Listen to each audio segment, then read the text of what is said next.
Now, of late, I have been reading and listening about the future of mobility being electric cars, and I beg to differ. Is the infrastructure in place? Are there enough charging points? Are the tax benefits defined? Can EVs actually be affordable for the common person? Well, the answer to all these big questions is a big no. Friends, welcome back to Car Talk. I'm your host Pani Punia, and parked next to me is the Kia Niro. Wait a minute, Kia? Yes, I agree, Kia is yet to start selling cars in the Indian car market, and the Niro will not be the first, second or even the third model from Kia, but this one, my friends, has a solution to the future of mobility for Indian smart cities, and that is a hybrid.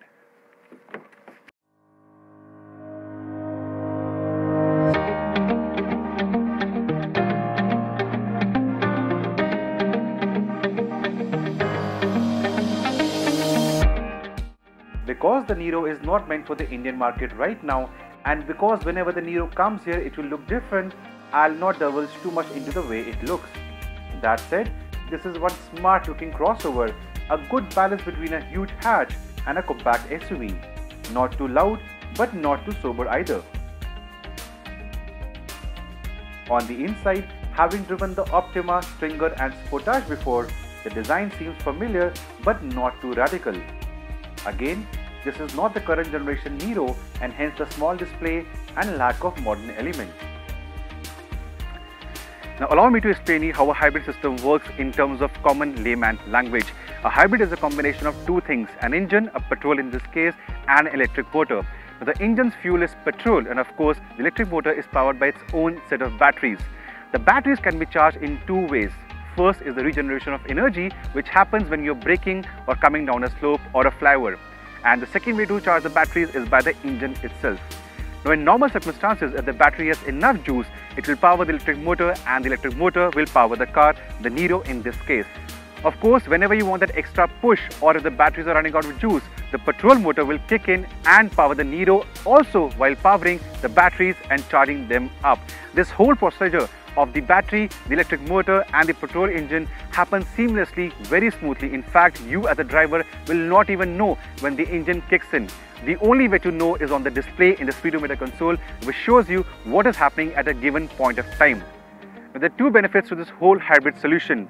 A is less pollution, and of course second, because the engine is sleeping, it does not consume fuel and your overall fuel economy goes up drastically. For the last 3 days, I have driven approximately 180 kilometers, and as you can see on the display, I've got over 22 kmpl. This is bonkers by any means. On a similar route, my own Mahindra XUV would give me 12 kmpl and my long-term Honda City diesel would give me 20, but this one is doing 22 plus with the AC running. Right then, the hybrid setup does give us clean and efficient cars. In fact, by 2020, when the BS6 norms come into play, diesel engines will become very expensive, leaving manufacturers with only one solution, and that is a hybrid.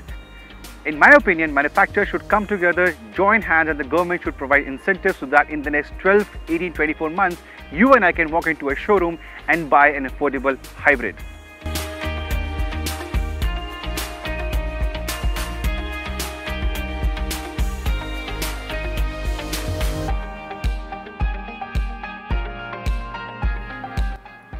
Now enough of the Gyan, it's time to tell you how the Niro actually drives on a daily basis.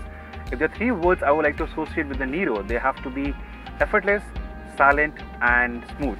Now why effortless? Because it's a very easy and fuss-free car to drive. The steering is light, the visibility is very good, and you have enough feature comforts to pamper yourself, including these cool seats, very essential for the Indian summer. It's very smooth because, as I told you, the transition of the petrol motor coming in and off is seamless. You can hardly make out until unless you check your LCD on the speedometer, which will show you what's happening.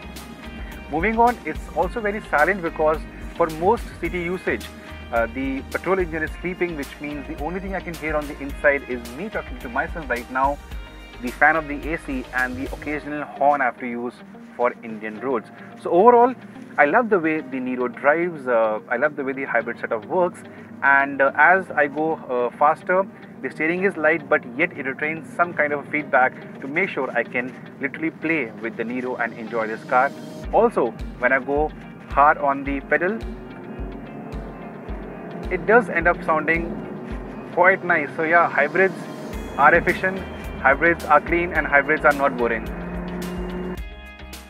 And before we end this video, I want to show you the cost benefits of driving a hybrid car. Say if I use the Niro on a daily basis from a commute to Noida, which is 80 kilometers, I'll end up saving a hell loads of money, as you can see on the screen right now. On that note, we'll take a leave from here. Do you also believe hybrids are the future? Let us know in the comment section below. And to watch more such videos, guys, you know what to do. Subscribe to our channel.